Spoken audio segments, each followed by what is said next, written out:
For 6 months I had followed the faintest traces buried inside altered financial statements, and all of it had led me here, to the pale light of my phone screen at 9:30 on a Tuesday night.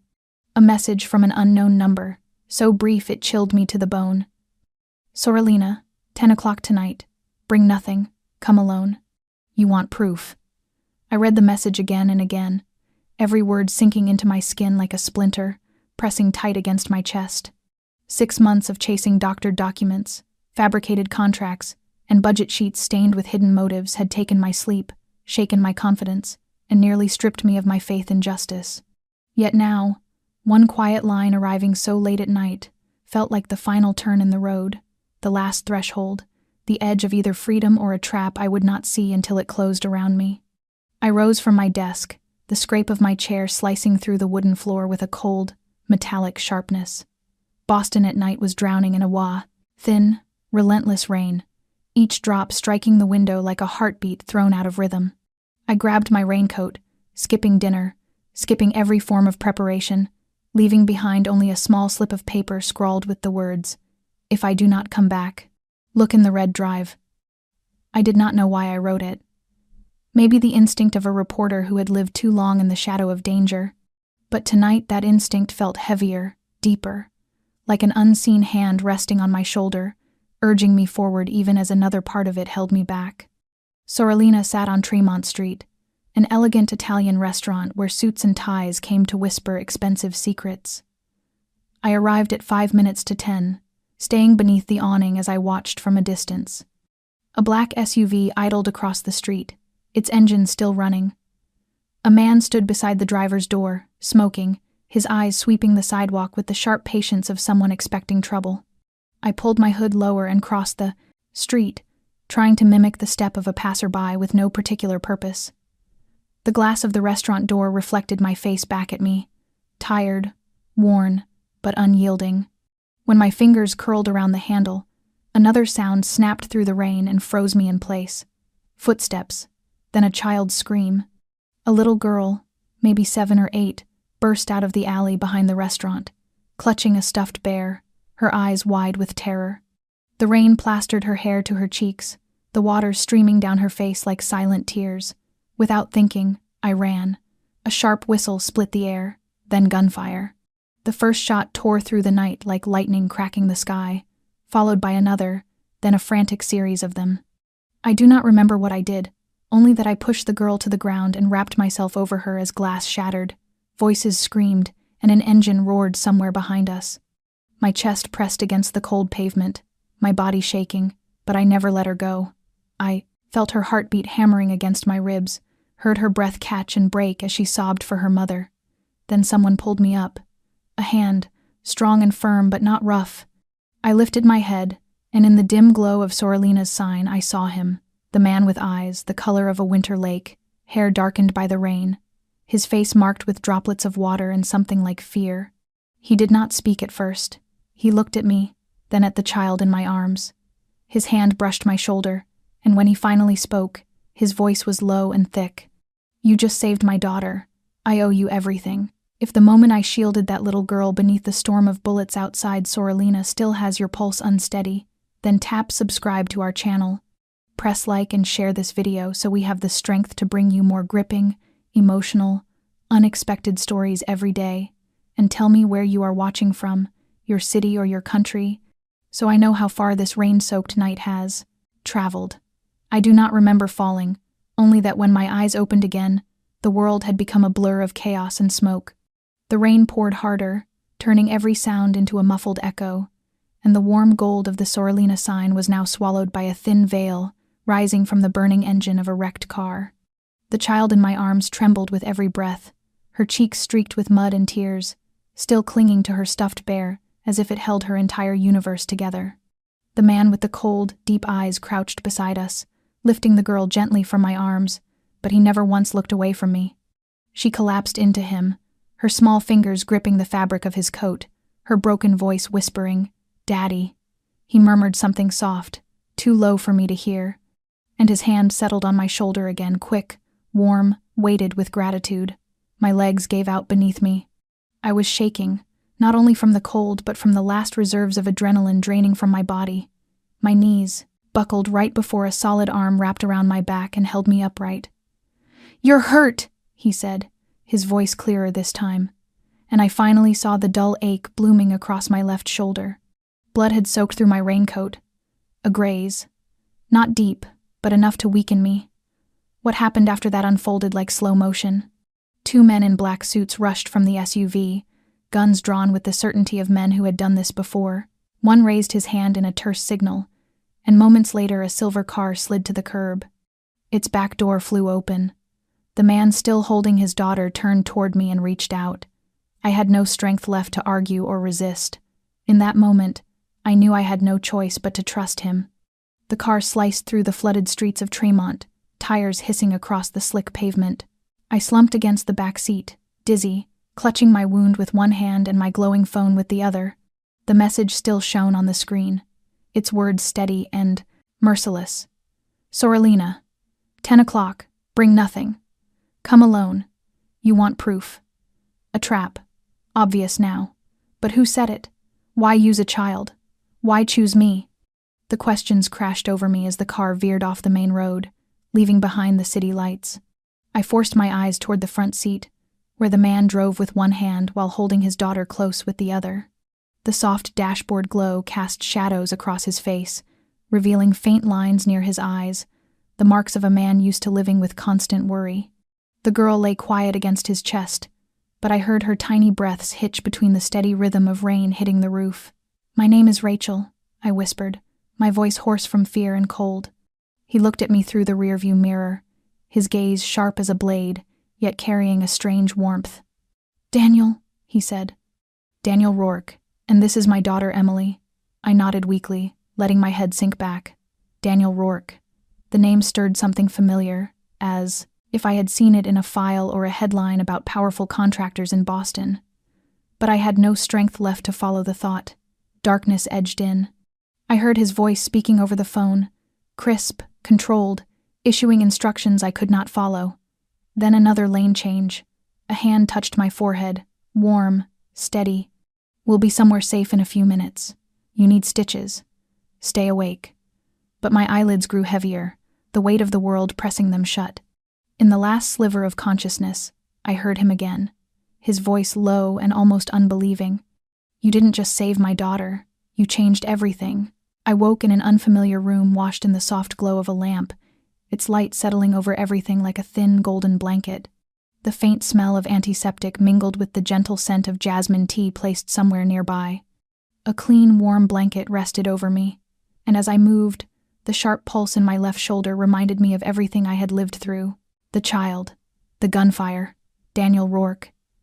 I turned slowly and saw him seated a few steps away beside a wooden table where a steaming cup of tea waited.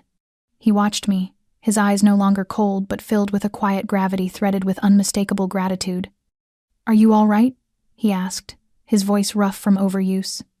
I nodded carefully, my throat tight. "Where am I?" "One of my facilities, north of Boston. No one knows you're here, not even the police." I frowned. "Why not tell them? A shooting in the middle of the city and you—" He lifted a hand, stopping me gently. "I understand why you'd ask. But Rachel, if I had not arrived at exactly the right moment, you and Emily would not be alive. That message was not from me. You were lured into a trap. And so was I." The name Emily hit something tender inside me. "Is she all right?" He nodded, and for the first time a small, fleeting smile touched his face. "She's sleeping. There's a nanny with her. She's safe." He stood, poured more tea into my cup, then sat again, studying me with a deliberation that made the air feel still. "I know who you are, Rachel Myers. You're the investigative reporter who wrote the series on fraud in the South Boston housing redevelopment projects." I nodded, a chill slipping down my spine. "You're touching a machine far larger than what you've uncovered, and unfortunately parts of it intersect with me." I stared at him. "So you're admitting you're involved?" "Not the way you think. I inherited Rourke Industries, the construction empire my father built in the 1980s. But for years, I've discovered a network of shell companies using our name to launder money and siphon public budgets through rigged bids. When I started my internal investigation, my people disappeared. Some were threatened, some never came back. I swallowed. Why not go to the authorities? He laughed softly, bitterly. You truly believe the entire legal system in this city is clean? I tried. Every report I sent vanished into a void. Once, someone nearly planted false evidence to put me in prison. I learned the lesson. I cannot fight through normal channels. I looked at him carefully. Something in his voice, in his steady, unflinching gaze, made it impossible not to believe him. He did not resemble the smooth, detached men I had exposed in my work. There was a heaviness in his eyes, the exhaustion of someone who once believed fiercely in doing what was right, someone who had been repeatedly betrayed and yet refused to surrender. Then why save me? I asked softly. He leaned forward, his expression darkening into something painfully sincere. Because you saved my daughter. I won't let anyone touch you again. But more than that, I think we may be on the same side. We just didn't know it until we were thrown into the same storm. I fell silent as something inside me shifted, subtle but undeniable. In barely 24 hours, my world had been turned inside out. And now, sitting before me, was a dangerously complicated man, not because he wielded power or violence, but because he knew too much, had lost too much, and yet still held on to the truth. Daniel Rourke, the man I should not trust, but who might be the only one who has not lied to me from the very beginning. I sat in that room for a long time after Daniel left, the soft light from the table lamp seeming dimmer than before. Or perhaps it was simply that my mind had begun to sink into a darkness no light could pierce. Everything he said clung to me, each detail sharp as a needle pressing into my awareness, unraveling a string of questions I had once believed I already knew the answers to. I had thought I understood the way the system worked, that if I followed the money, traced the contracts and invoices, the truth would eventually rise to the surface. But now I was beginning to understand that what I had touched was far more than a budget scandal. It was a network, fed by silence and fear, and by hands gripping power at levels I had never imagined. The door opened quietly, and Daniel stepped inside with a tablet in his hand. He set it on the table and slid it toward me. I want you to see this. Not to convince you, but so you understand what you are facing. I took it, and the screen lit up with folders labeled under names I recognized only faintly. Mercer Holdings, Westbrook Developments, Halley Construction, all companies I had encountered during my investigation. But when I opened each folder, it was not financial reports that appeared. It was internal emails, fabricated payrolls, wire transfers to foreign accounts, even grainy photographs of private meetings between corporate executives and city officials. Faces I had interviewed, hands I had shaken, people I once believed were allies in bringing truth into daylight. Daniel sat across from me, watching every shift in my expression as if measuring how much shock I could withstand. I hired a team of data analysts, cybersecurity experts, and private investigators. It took more than 2 years to gather all of this, but I cannot release it. Every time someone tries to speak up, they are fired, they disappear, or worse. His voice lowered, his hands tightening as if he were holding something fragile enough to break beneath his grip. I thought I could control everything, until they targeted Emily. That was my boundary. I looked up at him for a long moment. You think the people after you are the same ones who set me up? I do not think. I am certain. He stood, walked to a shelf, slid open a hidden panel and took out a thin folder. Inside it was a printed copy of the first article I ever wrote about the construction contracts in South Boston. A red mark circled my name at the bottom. They know who you are.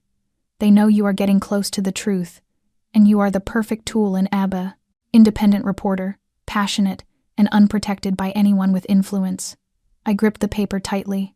The feeling of being used, watched, woven into a game I did not know I was playing, chilled me to the bone. But beneath the anger was something else, something sharper and clearer. I wanted to finish this. Not for Daniel, not for recognition, but for Emily, for the little girl who cried in my arms under a shower of gunfire, for every person who believed they were powerless. I lifted my head, my voice steadier than I felt. Would you be willing to expose everything if I help you? Daniel held my gaze, and in that silence I saw something awakening in him, something long buried. If you are willing to walk into this darkness with me, I will not let you walk it alone. I did not know whether I was making the right choice, but I knew one thing with certainty. The truth was here. In the dark, and we would be the ones to drag it into the light. I left Daniel's safe house the next morning in a black SUV with tinted glass and temporary plates. No name, no address, no paperwork. Logan was behind the wheel, quiet, observant, glancing at the rearview mirror every so often to make sure I was still all right. Daniel did not come. He said he had things to arrange, and he reminded me to collect only what I truly needed from my apartment and return immediately. I understood the risk, but there were things I could not leave behind, not because of their monetary value, but because they were clues, data, pieces of a truth I had spent more than half a year chasing. The old backup drive, the handwritten notebook I had not digitized, and the only letter my mother ever left me. When the SUV turned onto my narrow street, my heart began to race. From a distance, everything looked normal, but as we got closer, a strange stillness settled over the block. No cars parked at the curb, no dog barking next door, and there was a smell, thick, sharp, unmistakably scorched. Logan braked hard. I ran from the car, my pulse pounding against my ribs, but when I reached the front door, I stopped short. The door was charred, a window shattered, edges blackened with soot. I pushed inside. Everything was nearly destroyed. The kitchen burned black, the living room collapsed into itself, the books I once stacked neatly now, nothing more than curled ash. I stepped slowly through the ruin, feeling as though I were walking through a graveyard of the months I had devoted to the truth. My desk had collapsed, the hard drive gone without a trace. I knelt where my archive corner used to be, lifting charred fragments of wood and paper, but there was nothing left to save. A damp, smoke-stained scrap clung to my hand, the faded letters barely legible. "If I do not come back." I recognized it instantly, the note I had scrawled the night before. The last message I left behind, before stepping into a meeting that was never meant to be safe. Anger surged through me like a rising tide. This was no warning. This was retaliation, a clear message that I had crossed a line they would not allow. Logan was behind me before I realized it, tension written across his face. "We need to go now. The police will be here any minute, and I do not know who will be writing the report." I stood slowly, struggling to accept what my eyes refused to deny. How did they know? "Your phone may have been compromised, or someone could have seen you with Daniel. But if they acted this fast, it means you have something they fear." I clenched my hand, sharp pain flaring as a shard of glass cut into my palm. Blood dripped onto the gray ash like a punctuation mark carved from rage. I left without taking anything, because there was nothing left to take. No data, no papers, no intact memories. But I carried with me the hostility of an enemy who had finally shown its face, and a resolve sharper than anything I had ever known. When the SUV pulled away from the street, I did not look back. That apartment was no longer a home. It was a declaration of war, and this time, I would not simply defend myself. I would strike back. The SUV crossed the Longfellow Bridge in the cold gray morning, leaving behind the ruins of my old life and carrying me into a world utterly different. As we reached the quiet stone-lined streets of Cambridge, a 3-story federal-style mansion emerged, its red brick facade partly veiled by ivy turning color with the season. It did not flaunt its wealth but carried a calm, deliberate strength, much like the man who owned it. Logan parked, stepped out first, and opened my door. The heavy wooden entrance led into a wide foyer with walnut floors, high ceilings, and the faint scent of old wood mingled with fresh coffee lingering in the air. A silver-haired woman with a compact frame and the posture of a seasoned housekeeper greeted me with a nod and guided me upstairs. "This will be your room. Mr. Rourke gave instructions to have everything prepared," she said, her voice soft, offering no unnecessary embellishment. The room was simple but complete: white sheets, a large bed, a desk by the window overlooking a small garden where a wooden swing hung motionless between 2 maple trees. I did not know when I would next see a place I could call home, but in that moment, the silence in the room felt like a temporary fortress against the storm gathering at our doorstep. I stood by the window for a long time, staring at nothing, my mind still tangled in the chaos of what had happened. Daniel appeared behind me, moving so quietly I had not heard him approach. He wore a charcoal shirt and carried a mug of coffee still steaming in his hand. "I am guessing you did not manage to save anything from the apartment." I turned to face him. "They burned everything. Not a single thing left." "I am sorry, Rachel." I shook my head. "It is not your fault. I knew the risk. I just did not expect them to act this quickly. Daniel set the mug down and stepped closer. From now on, you stay here. My security team covers this entire area. No one except my people knows where you are. And if necessary, I can have Emily out of the city within an hour. Is she all right? I asked, a sharp ache stirring in my chest at the memory of holding her beneath the gunfire. She is still frightened, but better. You made an impression on her. His voice softened, a rare warmth cutting through the cold days behind us. I sat at the desk and opened the laptop Daniel had prepared for me. Inside its drive were copies of everything he had shown me the night before, but now there was an additional folder labeled Deep Leaks. I opened it to find dozens of audio files and hidden camera videos. Meetings in bars, in city offices, even a clandestine recording of a high-level gathering between construction executives and 3 unidentified men in gray suits. How did you get all of this? I asked, without looking away, from the screen. I once believed that holding on to these files would be enough to protect myself and Emily. But after last night, I know silence cannot buy safety. Now I need your help to turn what I have into truth that cannot be buried. I typed a few commands, checking the metadata, repairing corrupted audio segments. Beneath the quiet of this mansion, a battle was beginning to burn. And I, who once thought I was merely an observer, was now pulled into the very heart of the storm. But this time I had nothing left to lose. And I was no longer alone. I did not leave the room on the 2nd floor for 3 straight days, stepping out only in the evenings when Daniel invited me to join him and Emily for dinner. Most of my waking hours were spent with my head bent over the mountain of data he had given me, sorting through every audio recording, every video, every contract sliced apart and reassembled, watching as each new thread I uncovered found its place on the whiteboard beside my desk until the fragments began to form a map of corruption, stretching from shadowed conference rooms in Boston to shell companies scattered overseas. Yet it was the house itself, the place where I was living for now, that began to reveal pieces of Daniel he had not spoken aloud. One late night, while searching for an encrypted scan, I stepped out to get a glass of water. The dim hallway was washed in the glow coming from the living room below, and I found myself stopping midway, compelled by something I could not name. I descended slowly, my feet guiding me toward the light without conscious thought. The living room was empty, the fire still burning, and beside it a door I had not noticed before stood slightly ajar. Inside, the soft flicker of a large monitor illuminated walls paneled in thick, dark wood. A long row of surveillance screens filled the room, covering every corner of the estate. I stepped inside and froze when I saw my own reflection in one of the feeds. Logan sat at the control desk, jotting down notes. He glanced up as I entered, nodded as if my presence required no explanation, and returned to his work. "This room runs 24 hours a day," he said, his eyes fixed on the screens. "I monitor every car that passes, every call in and out of Daniel's private network. You are inside a fortress, but that does not mean you are completely safe." I moved closer, my gaze catching on one of the secondary screens. It showed not the mansion but an old industrial garage where a man was speaking into a phone, pacing between dusty trucks, adjusting a microphone clipped to his collar. I recognized him. He had appeared in one of the photographs taken with a city official I had been investigating. "Whose camera is this?" I whispered, my pulse suddenly quick. "Not ours. A feed Daniel bought from a third-party surveillance network. That man is on our priority watch list." Logan paused, then looked at me with a seriousness that tightened the red air between us. "Your apartment was not the only thing they burned, Rachel. You are being watched, and so is Daniel. We are half a step ahead of them." Only half a step.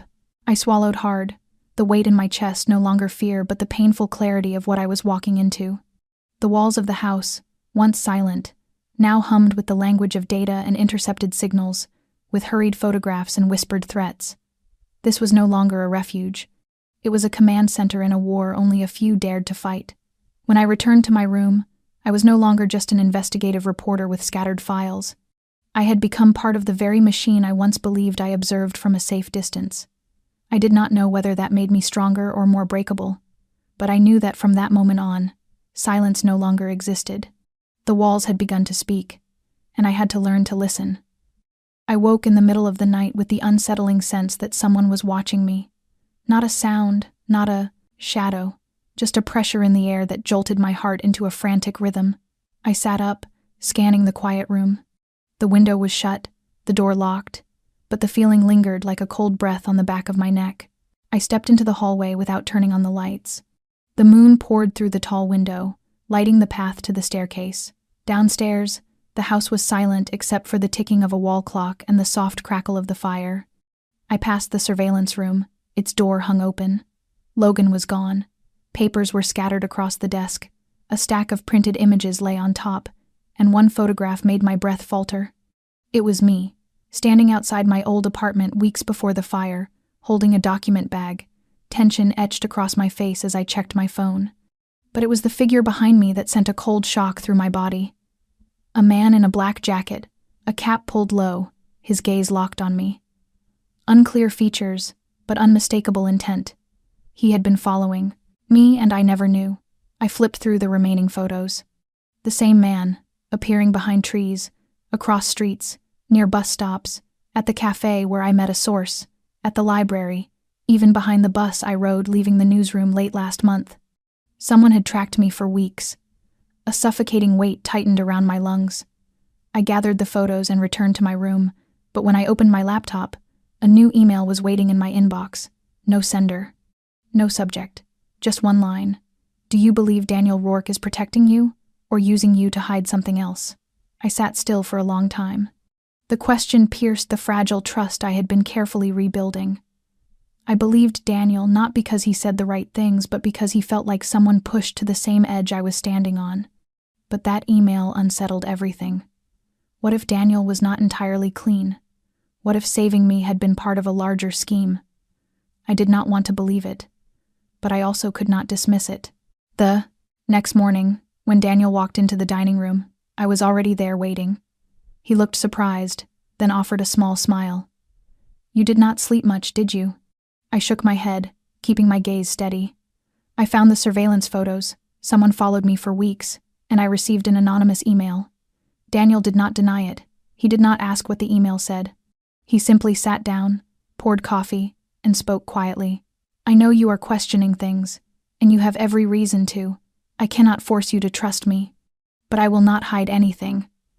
Then tell me what I do not know. All of it. Daniel looked at me for a long moment before taking a small key from his pocket and placing it on the table. The basement. Last room on the left. You need to see what is there. And after that, I want you to decide for yourself. I do not want whatever this is between us to rest on promises. I picked up the key, feeling its cold weight settle into my palm. Beneath the quiet, the surface of the mansion lay truths Daniel had not yet spoken. And hovering inside me was the same question I could not shake. Who was Daniel Rourke, truly? A man who had lost everything to protect his daughter? Or someone intelligent enough to hide every trace behind a mask of sincerity? I did not know, but I knew it was time to find out. The basement was colder and darker than I expected, the brick walls dense with the smell of old stone, each echoing footstep stirring the dust of long-buried memories. The key fit perfectly into the final door at the end of the hall. It opened quietly, as though accustomed to secrets. The pale fluorescent lights flickered on, revealing a 20-square-meter room with no windows and nothing unnecessary, just an old file cabinet, a metal desk, and 2 monitors still glowing. I entered slowly, my hand brushing the cold surface of the table. Spread across it were photographs, not of me or of Daniel, but of Logan. He was in an old military uniform, standing among civilians, shaking hands with a silver-haired man whose face I recognized immediately. Former Senator Walsh, the man behind some of the largest construction contracts in Boston, the man Daniel once said could not be touched. Another photo showed Logan accepting an envelope from an Italian man outside a major construction company's headquarters. I lifted each photograph, feeling my heart grow heavier. There was no mistaking what they meant. This was evidence of involvement, but why would Daniel keep it here? He knew, yet had never told me. The door creaked open behind me. Logan stood there, empty-handed, tension sharpening his features. I guess you have seen what you needed to see, he said, his voice low, stripped of the calm he usually carried. So you worked for Walsh? I asked, my eyes fixed on him. I did. 10 years ago, I handled the jobs no one wanted to touch, clearing records, staging scenes, making truth disappear. And now? Logan stepped inside and shut the door behind him. Now I work for Daniel. And I do not erase anymore. I keep everything. I narrowed my eyes. Why? For money. He smiled faintly and shook his head. Because Daniel is the only man who is not afraid to know who I really am. He does not need my loyalty. He needs my choice. And I chose his side. You think that absolves you? No. But it lets me live with myself. Logan gathered the photos and slipped them into a large envelope. Daniel keeps these to protect himself if I ever turn on him, and I know that. I did not blame him. In a world like this, trust was a luxury none of us could afford. You know, I am starting to doubt Daniel, I said slowly, feeling my throat tighten. Do you trust him? Logan lifted his gaze and met mine directly. I once thought I could never trust anyone again, not after the things I've done and the things I've seen. But then I watched Daniel hold his daughter in the middle of a storm, trembling not because he feared dying, but because he feared she would be hurt. A man like that, if he hides something, he is not hiding it to do harm. I did not answer him. His words did not erase my doubts, but they stirred something else inside me, a reminder that trust is rarely built on evidence but on those unguarded moments when someone chooses honesty, even though no one is watching. I stepped out of the basement and left Logan alone with the photographs he would never be able to erase from his mind. When I reached the ground floor, Daniel was already standing at the foot of the stairs, waiting, saying nothing, only watching me with a quiet question in his eyes, asking without words whether I believed in him. But I did not answer, because sometimes the hardest questions are the ones that never need to be spoken. Daniel did not ask what I had seen downstairs. He simply looked at me for a long time, as if waiting for something neither of us could name. I passed him without speaking, carrying with me not suspicion, but a quiet, aching emptiness. I no longer knew what was real or what was manipulation, where trust ended and strategy began. Everything felt like a chessboard, and I was no longer sure whether I was playing the game or being played by it. Rain began to fall at midday, heavy and cold, as if the entire city were trying to wash away its own dirt. I sat in the small library filled with old books and the faint smell of damp paper when Daniel entered carrying 2 cups of hot tea. He set one in front of me and sat across from me, his silence as steady as the rain outside. I did not mean to keep things from you, he said finally, his voice as quiet as the drops hitting the roof. I know, I replied. And I did not intend to question you. Everything is happening too fast, too violently, and I no longer know what I should believe. He nodded, his eyes drifting into the distance.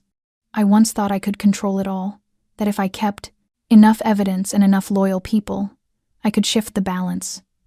But when Emily was targeted, all of it fell apart. He paused, swallowing whatever weight pressed on him. I lost my mother young. My father was too consumed by work to notice I was growing up as a shadow. I thought I would never have a family. And then Emily arrived. I stared at him, surprised. It was the first time he had spoken so openly about the little girl. Is she adopted? He nodded. Her mother was a woman I helped during a scandal involving Walsh. She died in a staged accident a few years later. Emily is all that is left of her. And I swore I would never let them take her. I looked at him, seeing for the first time the thin line balancing the 2 people sitting across from each other. One carrying a fractured belief patched together with dangerous choices, the other carrying doubt layered over every truth she tried to trust. We are trapped, aren't we? I asked softly. You and I, in a game neither of us is allowed to walk away from. Daniel gave a small, sorrowful smile. Yes, but sometimes being trapped is the only way to find the one path that remains. I lifted the cup, the warmth of ginger and honey sliding down my throat, soothing and suffocating all at once. I do not know how this will end, and I am not sure I will survive if I see it through. I am not sure either, he admitted, his voice steady and honest. But if you leave, I will not stop you. And if you stay, I will fight beside you to the very end. I nodded, wordless, feeling something shift in the rhythm of the rain. Not the world, but us. 2 people who were strangers not long ago, each carrying a scar, a choice, a past not yet fully spoken. But in that mansion, with its whispering walls and rising secrets, we were no longer just allies. We were 2 people bound by the same truth, and perhaps the only 2 still willing to face it head-on. I sat before the whiteboard in the long library, a worn red pen in my hand, drawing connections like someone trying to escape a maze. Daniel stood behind me with his arms crossed, silent but attentive, while Logan occasionally entered with new documents or plugged in a fresh drive. The room had ceased to be a sanctuary of knowledge and had transformed into a command center for a quiet counterattack. I wrote one word at the center of the board: connection. Because all we had were fragments, illegal transactions, covert calls, surveillance images, key figures scattered across multiple levels of society. What we lacked was the single thread running through them, the one that could not be dismissed or buried. We needed one strike to the heart. I have been thinking of how to expose everything, I said, my eyes still fixed on the board. But not a mass release. If we dump it all at once, they will call it fabricated, a smear campaign, and bury it under noise. Daniel nodded slowly. Then how do you plan to do it? Layer by layer, person by person, crime by crime. We build the story like a controlled leak from an internal investigation. We start with someone minor but connected enough to raise questions. When he reacts, we bring out the next, someone higher, and so on, until the core players have nowhere left to run. I looked at Daniel, my voice firm. We are not attacking the system. We are letting the system panic and collapse on itself. Logan studied me for a beat before letting out a quiet laugh. Layer by layer. Like peeling an onion. No, I said, turning, like disarming an explosive device. Slow, precise, and with no room for error. Daniel sat at the table, looking at the list I had marked. Who do you want to start with? I did not hesitate. Elliot Grayson, Chief Legal Officer of Westbrook Developments. He is the weak link. He was once investigated for embezzlement, but the file disappeared. He has something to hide. Daniel raised a brow. I know, someone who has done business with him. They could get information. No, I cut in. Let me do it. Daniel began to object but fell silent when he saw the determination in my eyes. Are you certain? I am. He knows my face. He would be suspicious if you or Logan show up. But if I approach him as someone beaten and desperate, someone who has lost everything and is willing to bargain for safety, he will fall for it. Logan leaned against the door, arms crossed, his voice dropping. And if he realizes you are setting him up? I met his gaze without blinking. Then I will not come back. The room fell silent. No one said another word, but they all understood. I had crossed the point of no return. I was no longer merely documenting this story. I was writing it, living it, becoming the central piece on a board I once believed I only observed. And if I wanted to end it, I had to gamble everything. The plan was set. The game had begun. And I, Rachel Myers, was no longer afraid. I stepped out of the rental car, the long black dress brushing the ground with each early autumn breeze, my wrist trembling beneath the thin silk, though my eyes held steady. Logan had dropped me off near the entrance to the event and left immediately, as planned, to avoid suspicion. I joined the line of carefully curated guests, each wealthy, influential, or well-connected. The charity gala, hosted by Westbrook Developments inside a newly restored historic theater in the heart of Boston, was advertised as a fundraiser for architecture and construction scholarships. The perfect facade. Inside, warm gold lights washed over the arched ceiling as piano music drifted through the grand hall. No one recognized me. They knew me as the fiery reporter from the news, not the woman standing here tonight in quiet desperation. Tonight I was not Rachel the journalist. I was someone broken, someone seeking a way out, someone believable enough to lure Elliot Grayson. I spotted him by the bar, speaking with a group of businessmen, wine glass in hand, eyes detached, yet taking in everything around him. He looked much the same as the last time we met, carrying the smugness of a man convinced he could not be touched. I approached, waiting until he turned before offering him a small, tired smile. Elliot, I said softly. He needed a second to place me, then caution flickered across his expression before he masked it with a calculated grin. Rachel Myers. I thought you had disappeared. I needed time, but now I need work, and I thought I should talk to someone who knows the system, I replied, lifting the champagne handed to me by a server. He glanced around before motioning for me to follow him into a quieter hallway behind the stage, where real conversations happened. What do you want? He asked bluntly. I held his gaze. I have a copy of the old transactions between Westbrook and the two shell companies. You know I followed those cases closely. I am not threatening you. I just need safety. I need to leave Boston. You can help me, and I will disappear." Elliot narrowed his eyes, calculating quickly. "You really have a copy?" "I am not stupid, Elliot. I am exhausted. I have lost everything. My home, my job, my reputation. All I'm asking for is a ticket out and a chance to stop looking over my shoulder." He stepped closer, studying me. "I can arrange that, but I want the original. Tonight, and you will cut ties with everyone.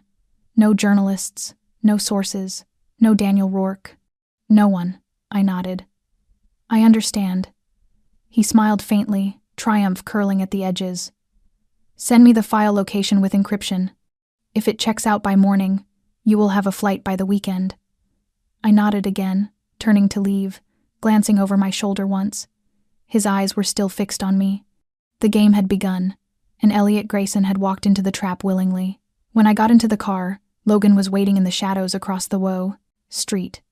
Watching through the mirror, tension coiled in his expression. I did not speak. I simply handed him a small memory card. "Give this to Daniel. Everything we recorded is on it." Logan took it without a word. I leaned back into the seat, exhaling slowly. The first move had worked. But from now on, danger would always be one breath away. I woke at 6 a.m. to the soft vibration of my phone beside the pillow. A single encrypted message from Daniel containing only 4 words. "He has reacted already." I sat up at once, a cold wave running down my spine despite the warmth of the room. In my mind, I saw Elliot Grayson standing smugly in last night's shadows, believing he held the reins. But in reacting so quickly, he had exposed a weakness, and Daniel had watched every move he made throughout the night. When I went downstairs, I found Logan seated before the surveillance monitors, the bluish glow from the screens sharpening the tension in his face. He gestured for me to come closer. "He left the gala at 11:40, he said. "Didn't go home, went to a small office in the Southern District. We've had eyes on that place for months, but nothing significant, until last night." I fixed my gaze on the screen, watching Elliot walk into a weathered 3-story building, a sham law office Daniel once told me was connected to Westbrook's asset seizure network. He was not alone. A tall man in a gray suit followed behind him, his face obscured by the shadow of a cap. Logan enlarged the frame and adjusted the brightness. When the image sharpened, both of us fell silent. The man was unmistakably Stephen Corll, Walsh's right hand, a figure many believed had died in a car accident 2 years earlier. "We just touched something no one dares talk about," Logan murmured. "If Corll is alive and running the network from the shadows, Elliot is not the head. He's a link in the chain." My hands tightened as I forced my voice to remain steady. "Do we have audio?" "We do, but most of it's distorted. Still, we pulled a few words from Corll." Logan pressed play. A low voice, almost a whisper, filled the room, saying, "If she survives through the weekend, I will handle it myself, clear the path." For several seconds, my heart simply stopped. I knew exactly who he meant. Logan paused the video and turned to me, worry unmasked in his eyes. "Rachel, you cannot go back into the city alone anymore. This is no longer a game of cards. This is a hunt." I nodded slowly, though my mind was already racing past fear. "I know, but he doesn't know I heard him, and I'm going to use that threat to bring him down." Logan frowned. "What are you planning?" We leaked the audio to a small, clean outlet, one credible enough to draw attention, but not big enough to be bought off immediately. All we need is a question. Why is a man believed to be dead discussing the murder of a journalist? Logan took a moment, then nodded. "And while the story spreads, Elliot will scramble to erase his connection to Corll." "Yes, and when he moves, we track him. He will lead us straight to the center of the network." This time, Logan looked at me with something new respect, solemn and heavy. "You realize you're gambling with your life." I let out a quiet breath, unsure if it was courage or the edge of despair that shaped my smile. "I don't have any other choice, and I'm not the only one being threatened." In that moment, I was no longer the one running. I was the one setting the trap. And this time, no one else would fall before the truth came to light. Later that afternoon, I sat alone in the library as daylight softened behind the sheer curtains, casting a pale gold haze across the desk. Sheets of transcribed audio lay scattered before me, but my mind was far away, thinking about Melissa. She had once been my partner on a long investigation into a financial scandal involving a private hospital chain in Massachusetts, but unlike me, she eventually stepped back from the field. After nearly losing her life to a death threat, she chose to retreat into a quieter existence, running a small blog that curated political and social news from independent sources. That was exactly why I needed her. She remained invisible to the bigger predators, yet credible enough not to be dismissed. I found her name in my contacts and dialed. She answered on the fourth ring, her voice groggy. "Rachel? My God, you're actually alive?" I managed a faint laugh, though my voice was brittle. "Still alive, though I'm not sure how much longer. I need your help." She did not hesitate. "Tell me." "I have audio proving that Stephen Corll is alive and directing the political and economic manipulation behind Westbrook. I need it published, not by a major outlet. I need a place clean enough not to be shredded before people even see it." Melissa exhaled sharply. "You know, I promised myself never to touch this kind of thing again. But Rachel, if this is true, this isn't a scandal. It's a war. I know, and that's why I can't ask anyone else. You're the only person left who still believes in the truth without fearing its cost." She was silent for a long time. I waited, knowing she needed space to confront the ghost of her old fear. Eventually, she sighed. "Send me everything, but I need full files, untouched, and I need confirmation from another source in case it blows up so I can protect myself. Logan will call you. He works with Daniel Rourke." "Rourke? The reclusive financial puppet master?" "Not so reclusive anymore. They came after us, and he's the only one willing to step into the fire with me." Melissa let out a humorless laugh. "You know you're dragging me back into the flames, right?" "I know, and you can walk away any time." "I can't walk away, Rachel. If I walk away, I'll be just like them." "I already did that once, and it nearly killed you at Dorchester Hospital." I remembered the 8-month chase for hidden financial records, only for her to pull out after an anonymous threat. She carried that guilt for years.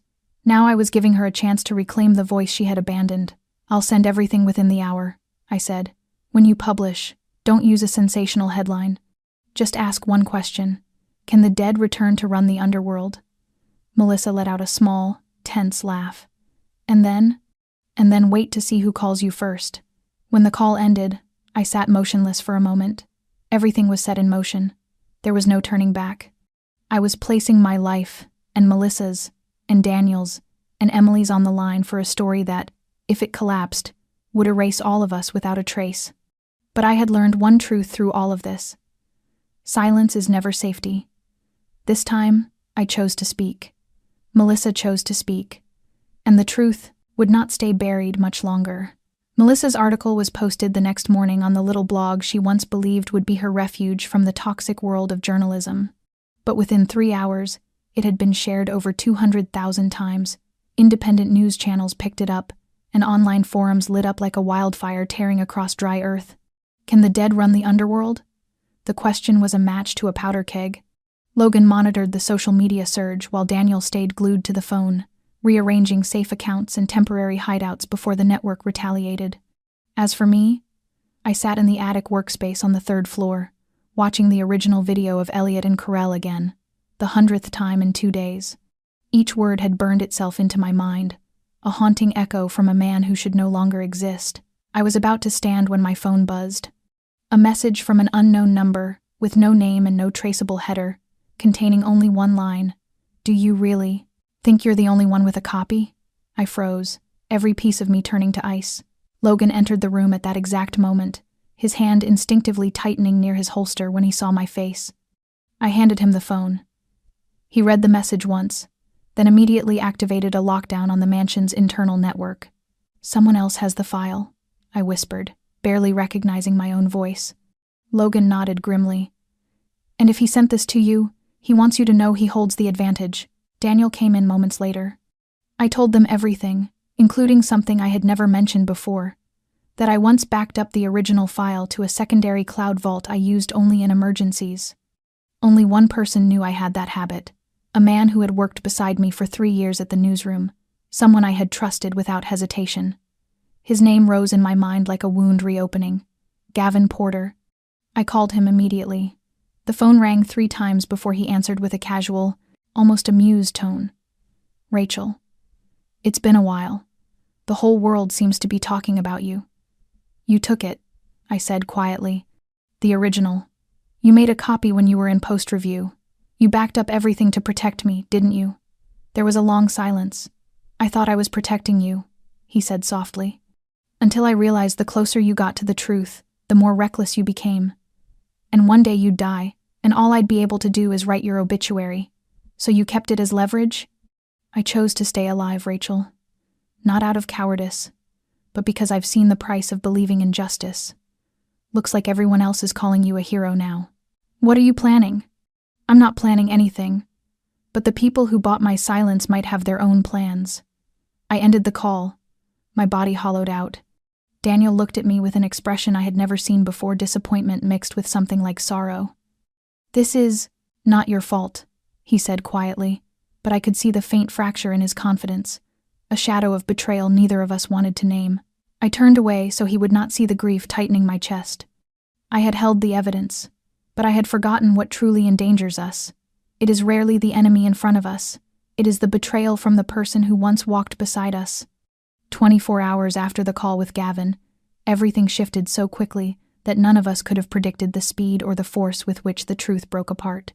A duplicate of the recorded conversation between Elliot Grayson and Stephen Corll was sent to 3 veteran investigative journalists at the New York Times, Politico, and Reuters at the exact same moment, accompanied by a chilling note that read only, "There is never just one keeper of the truth." In that instant, the narrative no longer belonged to me or to Daniel or to anyone who thought they could control its trajectory. The question surrounding Stephen Corll became the nation's obsession. News networks replayed the clip alongside enhanced surveillance stills, frame by frame, while independent research groups analyzed every syllable, comparing it to his archived speeches to confirm his identity. And then, precisely at 8 in the evening, a statement came from the Boston division of the FBI. "We have formally opened a federal investigation into individuals and organizations potentially involved in financial violations, identity concealment, and money laundering conspiracies tied to federal contracts spanning more than 1 decade. Daniel sat motionless in front of the screen when the announcement aired. Logan exhaled heavily and set his gun on the table as though, for the first time in weeks, he could draw a breath not poisoned by fear. But I felt no relief, only a deep cold settling into my bones, because from that moment forward, no one remained outside the storm. That night, an FBI agent appeared at the gates of the estate. He introduced himself as Special Agent Julian Carter from the Internal Corruption Task Force. He wore no suit, no visible badge, but every controlled movement told us he had not come for casual conversation. Daniel led him into the library. I sat beside him, Logan standing behind us like a silent pillar. Carter took a slim file from his coat and laid it on the table.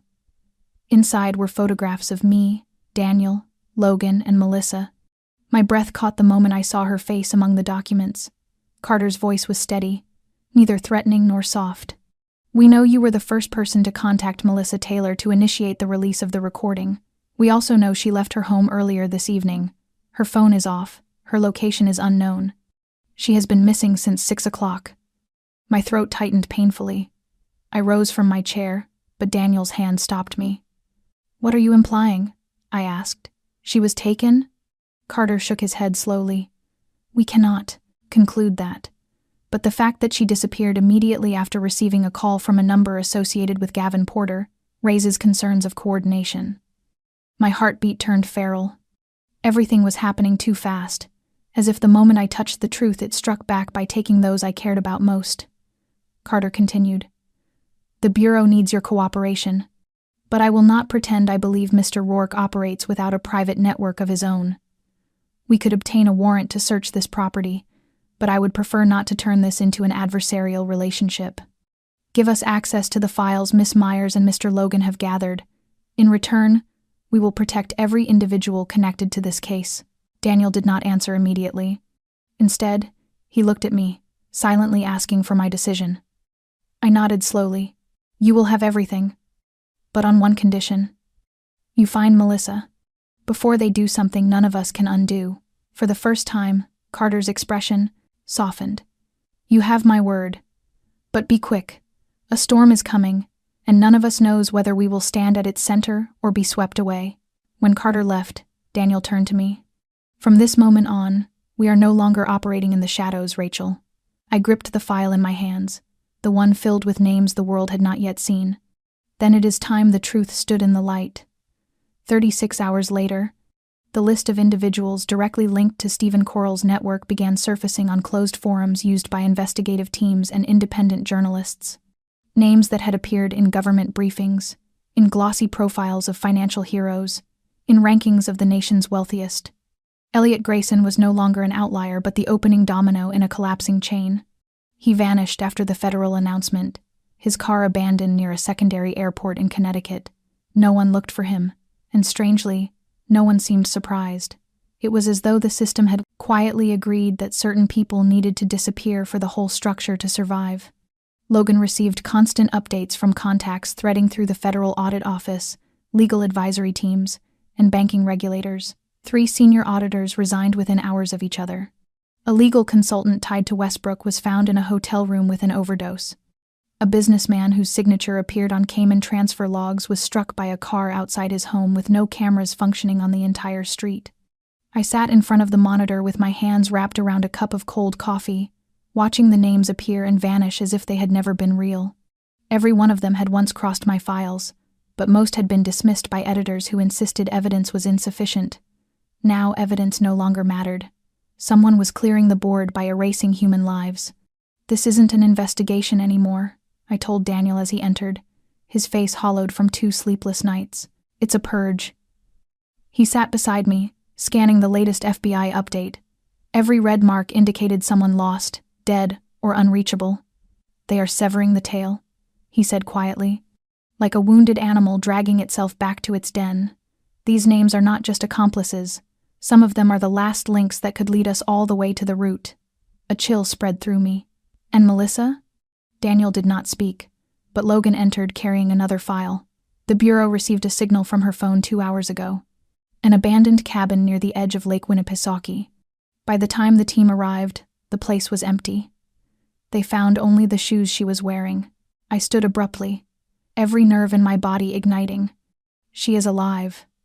If they wanted her dead, she would be. They want her silent, not gone. At least not yet. Daniel's hand tightened on my arm to steady me. "And we will find her. But Rachel, understand this. The closer we get, the more desperate they will become."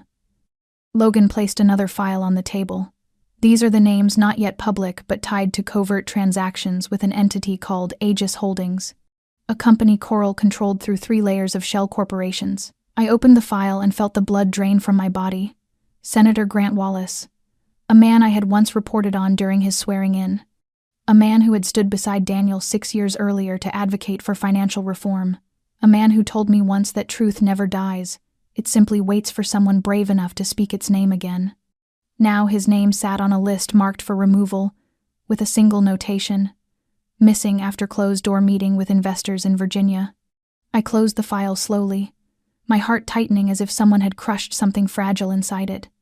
Those who once wore the mask of integrity were revealed either as architects of the rot or victims of the cleanup. And among all the names being erased, I realized suddenly that one name had never appeared: Daniel Rourke. I stood in the backyard of the estate where Emily used to chase the small dog Daniel adopted after she came to live with him. The afternoon sky was heavy with ash-colored clouds, and the air felt weighted with unspoken dread. Daniel approached with a cup of tea in his hand and offered it without a word. We had been silent since discovering Grant Wallace's name, not for lack of things to say, but because there were too many to untangle. "You trusted him," I whispered, watching leaves fall from the trees. Daniel nodded slowly. "I didn't just trust him. I believed he was the only person in Congress who understood that finance is not merely numbers but responsibility. And I was wrong. He was part of the machine too." I turned toward him, finally asking the question I had held back for so long. "Daniel, why is your name not on any list? Not one trace, not one link. You worked with them. You built with them. Why does no document implicate you as part 2S of this chain?" Daniel did not look surprised. He seemed to have waited for this moment. "Because I cut myself out before the circle closed. I refused to sign the papers. I turned down the shares. I stayed out of the banks they controlled. I walked away when I realized what we were building would not serve people but turn them into collateral. I stood still, wanting to believe completely, yet still wrestling against the instinct of a journalist who had been betrayed too often. "Do you have proof?" I asked, not accusing, only needing an anchor. Daniel reached into his coat and withdrew a small wooden box. Inside lay an old scratched USB drive. "Everything is here." Emails I refused, contracts I sent back unsigned, conversations I recorded with the consent of my private attorney, the only man still alive who can verify it. I held the device, feeling my hands tremble. "You kept this all these years just to wait for someone brave enough to expose it." I was not that person. I once thought Grant Wallace might be. Now I know the only person left is you. I looked at him, and for the first time I saw the loneliness in his eyes, the weight of years spent severing ties in silence, carrying the burden of choices he made long before anyone knew a storm was coming. "I promised Emily," he said quietly, his voice rough as wind through dead leaves. "I promised I would not let her grow up in a world where truth is twisted beyond recognition. But now I'm not sure I can keep that promise." I stepped closer and laid my hand on his arm. "You don't have to carry it alone anymore. I'll help you. Not for the promise, for the truth itself. It deserves someone willing to fight for it to the very end." Daniel looked at me then, all his defenses stripped away. What remained was trust, hard-won, fragile, and real. And in that moment, beneath the gathering storm, I understood that we had reached the point of no return. A promise had been made. Maybe it would be hard to keep, but for the first time, there were two of us holding it. We left the estate at 3 a.m, when the sky was still a heavy, unbroken black and fog curled across the winding roads leading toward the northeastern coast. Daniel drove while I sat beside him with the USB pressed against my chest, a small device holding nearly 10 years of buried memories, the final evidence that could close the circle of deception, power, and betrayal. Our destination was a hidden data intake station used by an international journalism network tucked along the rocky shore of Maine, a place where investigative reporters from across the world sent the stories they could not publish in their own countries. Logan had gone ahead to secure the perimeter, and the FBI had agreed to keep their distance, giving us 24 hours to deliver the files before the investigation moved to the federal level and was presented publicly before Congress. But no one warned us that the other side had already begun to move. As the car curved along a narrow strip of road beside the bay, I noticed flashing lights in the distance, a black SUV following far too closely. Daniel saw it too. He accelerated, not recklessly but with enough intent to let me know everything had changed. "They know," I whispered. "Not just following us. They want to stop us." Daniel nodded. "Hold on. If we have to leave the main road, we will." He turned sharply onto a dirt path leading toward the beach, the sound of gravel grinding beneath the tires filling the cabin like a warning drum. The SUV followed without hesitation. And then I heard gunfire. A single bullet shattered the rear window, spraying shards across the back seat. Daniel swerved, the car sliding sideways before crashing into a rotting wooden fence near the shoreline. We threw the doors open and ran, my hand gripping the USB inside my coat pocket as my feet stumbled across the wet sand. Headlights swept over us like searchlights, the engine growling with predatory hunger. Logan emerged from a rise of land near the dunes, a gun in his hand, shouting for us to run toward the wooden cabin he had prepared as a temporary safe point. We didn't think. We simply ran, our heartbeats drowning out the roar of the sea. An explosion erupted behind us, a burst of blinding light tearing through the fog. I turned just long enough to see the SUV flipped on its side, smoke curling from beneath the wreckage. Logan had rigged an improvised explosive device as part of his defensive line. But what froze me was not the wreck, but the body thrown from the vehicle, lying motionless on the blood-stained sand. I recognized him as one of Walsh's former guards, a man seen in surveillance footage during the weeks Melissa was followed. Daniel pulled me onward, refusing to let me stop. When we reached the cabin, Logan shut the door and checked the cameras hidden along the tree line. "No one else is on us," he said, "but they'll come back, and next time, it won't be intimidation, it will be elimination." I handed him the USB. "Send it, now, before we lose anyone else." Logan nodded, plugging it into the encryption terminal as the files began transferring through 3 layers of secure channels. Each fragment of data scattered across servers in multiple countries. There was no turning back now. Daniel collapsed into a chair, exhaling heavily. We've shed blood for this, and we may shed more. I sat beside him, my hands still trembling and gritty with sand.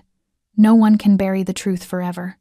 If blood has been spilled but it brings light to what was buried, then that is a price I can accept. Outside, the ocean roared as though carrying the voices of the forgotten, demanding justice at last. And in that moment, I understood why I had survived everything until now. Not to run, but to finish what had begun. When dawn broke across the coast of Maine, the first light threaded through the wooden window of the cabin and illuminated Daniel's exhausted but peaceful face as he slept beside the humming encoder. The final packet of data had been sent. The names once hidden now belonged to independent journalists, international regulators, and those capable of doing what was right without bowing to power. There was nothing left to conceal, and nothing left to lose. Logan signaled that the area was clear. I stepped outside onto the beach, where the gentle waves washed over sand that only 12 hours earlier had been marked by violence. I closed my eyes and let the sea wind sweep across my face, carrying away the last shreds of fear. Not because the story was over, but because I knew I had done everything one ordinary person with an unbroken heart could do. 2 weeks later, a special hearing was convened in Washington. The documents we provided were presented publicly alongside corroboration from independent organizations. The name of Stephen Carell was officially confirmed as alive and placed under nationwide federal pursuit. Elliot Grayson was indicted in absentia, along with more than 23 individuals once perched at the peak of influence, all suspended and under investigation. And Melissa, the brave woman who had faced her fear head-on, was found alive. She had been held in a wooden cabin in the mountains of Vermont, weakened and shaken, but her eyes when they met mine in the hospital told me we had not fought in vain. Daniel never returned to Boston. He and Emily moved to a small village in Northern California, where the ocean remained blue, but no longer carried the weight of old memories. I returned to journalism, not as someone chasing breaking stories, but as someone who chose to tell the forgotten ones. I learned that truth is not always applauded. Sometimes it costs you friends, opportunities, even safety. But truth is what remains when every mask has fallen. It shows you who you are. This story is not only about power, ambition, or betrayal. It is a story about trust, about courage in the face of fear, and about the choice to rise, even when the world tries to push you to your knees. It is a reminder that in a world where truth is easily distorted, an ordinary person can still make a difference simply by refusing to stay silent. And what about you? How do you feel after hearing this story? Have you ever stood at a moment where you had to choose between silence and speaking out? Share your thoughts and your own story in the comments below. We genuinely want to hear the feelings that come from deep within the hearts of those watching. If today's story touched you, please remember to like this video, subscribe to our channel, and share it with someone you care about so these messages can reach farther and brighter. Every day, we bring you real, heartfelt stories about life, humanity, and the quiet triumphs of compassion. Thank you for staying with us until the final moment. I wish you good health, a peaceful heart, and a life filled with gentle joy each day. Goodbye, and we'll see you in the next video.